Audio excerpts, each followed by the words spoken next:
أعوذ بالله من الشيطان الرجيم. بسم الله الرحمن الرحيم. ربنا لا تزغ قلوبنا بعد إذ هديتنا وهب لنا من لدنك رحمة إنك أنت الوهاب. ربنا إنك جامع الناس ليوم لا ريب فيه إن الله لا يخلف الميعاد. سورہ آل عمران کی آیت نمبر 8 اور 9 کا ترجمہ یہ ہے کہ ہمارے رب ہدایت دینے کے بعد ہمارے دلوں کو ٹیڑھا نہ کرنا اور ہمیں اپنی رحمت عطا فرما، بے شک تو بہت دینے والا۔ اے ہمارے رب، بے شک تو اس دن جس کے آنے میں ذرا شبہ نہیں سب کو جمع کرے گا، بے شک اللہ اپنے وعدے کے خلاف نہیں کرتا۔ اس آیت کی تشریح یہ ہے کہ ہدایت ہو یا گمراہی سب اللہ تعالیٰ کی طرف سے ہے۔ حضرت نواس بن سمعان کی روایت میں ہے کہ رسول اللہ صلی اللہ علیہ وسلم نے ارشاد فرمایا کہ کوئی دل ایسا نہیں جو اللہ تعالیٰ کی انگلیوں میں سے 2 انگلیوں کے درمیان نہ ہو۔ وہ جب تک چاہتا ہے اس کو حق پر قائم رکھتا ہے اور جب چاہتا ہے اس کو حق سے پھیر دیتا ہے۔ وہ قادر مطلق ہے، جو چاہتا ہے کرتا ہے۔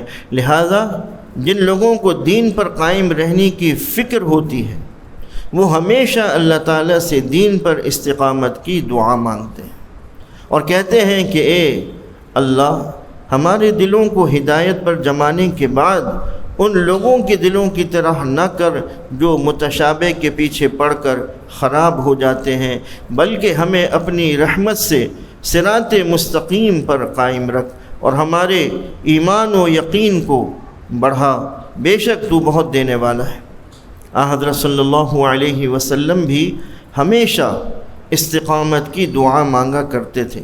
حضرت عمر بن عاص کہتے ہیں کہ انہوں نے رسول اللہ صلی اللہ علیہ وسلم کو یہ فرماتے ہوئے سنا کہ تمام بنی آدم کے قلوب ایک دل کی مانند رحمان کی انگلیوں میں سے 2 انگلیوں کے درمیان ہیں، وہ جس طرح چاہتا ہے اس کو پھیرتا ہے۔ پھر آپ صلی اللہ علیہ وسلم نے فرمایا اللہم مصرف القلوب صرف قلوبنا علی طاعتک۔ اے اللہ، دلوں کو پھیرنے والے، ہمارے دلوں کو اپنی اطاعت میں لگا دیں، آمین۔ ایک اور حدیث میں ہے کہ آپ یہ دعا مانگا کرتے تھے یا مقلب القلوب ثبت قلوبنا علی دینک۔ اے دلوں کے پھیرنے والے، ہمارے دلوں کو اپنے دین پر قائم رکھ۔ عزت و ذلت کے ترازو اللہ کے ہاتھ میں ہے اور قیامت تک وہ کسی قوم کو اونچا اور کسی قوم کو نیچا کرتا رہے گا۔ پھر فرمایا کہ وہ یہ بھی کہتے ہیں کہ ہمارے رب، تو قیامت کے دن اپنی تمام مخلوق کو جمع کرنے والا ہے اور ان کے بھلے برے اعمال کا بدلہ دینے والا ہے۔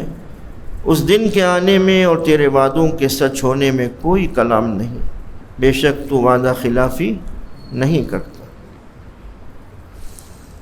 ان الذين كفروا لن تغني عنهم اموالهم ولا اولادهم من الله شيئا واولئك هم وقود النار كدأب آل فرعون والذين من قبلهم كذبوا بآياتنا فأخذهم الله بذنوبهم والله شديد العقاب۔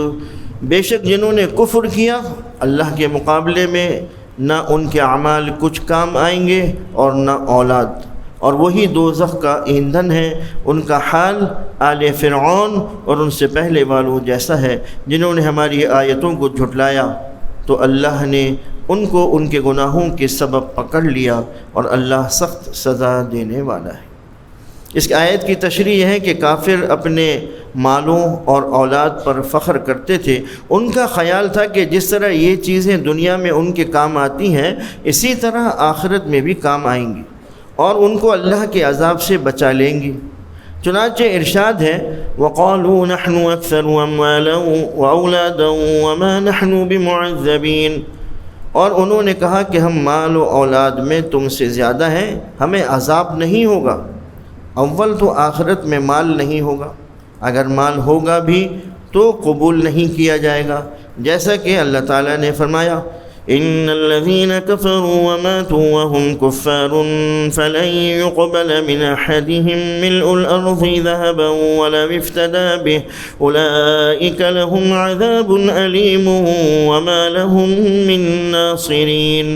بے شک جنہوں نے کفر کیا اور کفر ہی کی حالت میں مر گئے تو ان میں سے کوئی زمین پر سونا بھی فدیے میں دے تو وہ ہرگز قبول نہیں کیا جائے گا، ان کے لیے دردناک عذاب ہے اور ان کا کوئی مددگار نہ ہوگا۔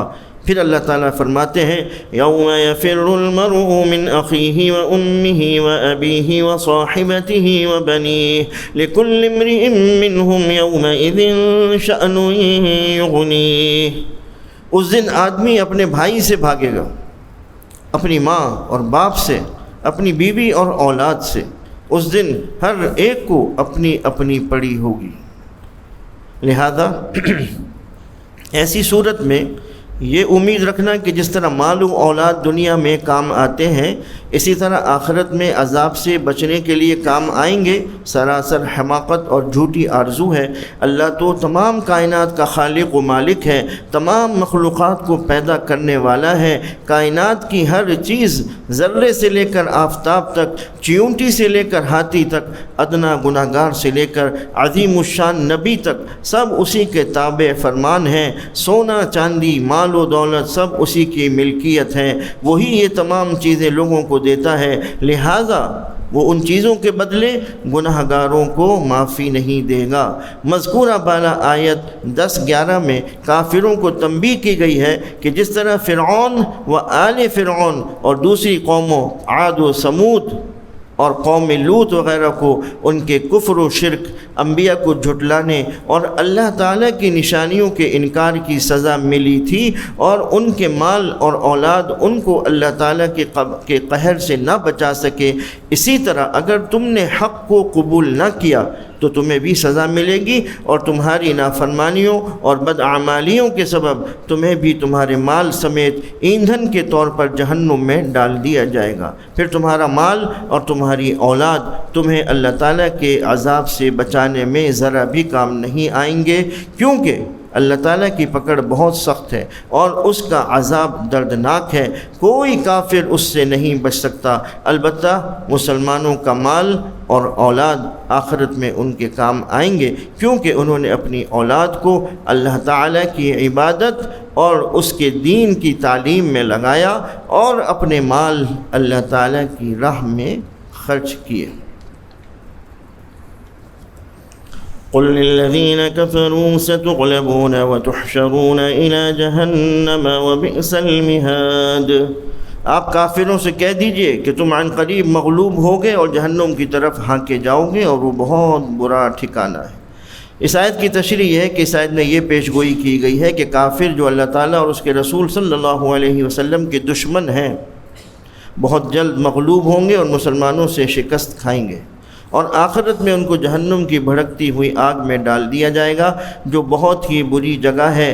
مقاتل نے بیان کیا ہے کہ اس آیت کا نزول بدر کے واقعے سے پہلے ہوا تھا اور اس میں کافروں سے مراد مشرکین مکہ ہیں۔ چنانچہ بدر کے دن حضرت صلی اللہ علیہ وسلم نے ان سے فرمایا کہ اللہ تعالیٰ تم پر غالب آ گیا اور تمہیں ہنکا کر جہنم کی طرف لے گیا۔ پس بدر کی فتح نے ظاہر کر دیا کہ اللہ تعالیٰ اپنے سچے اور پسندیدہ دین کو اور اس دین پر چلنے والوں کو عزت و سربلندی عطا فرمانے والا ہے، اور اپنے رسول صلی اللہ علیہ وسلم اور آپ کی اطاعت گزار امت کا خود مددگار ہے۔ وہ اپنی باتوں کو ظاہر اور غالب کرنے والا ہے۔ وآخر دعوانا ان الحمد للہ رب العالمین۔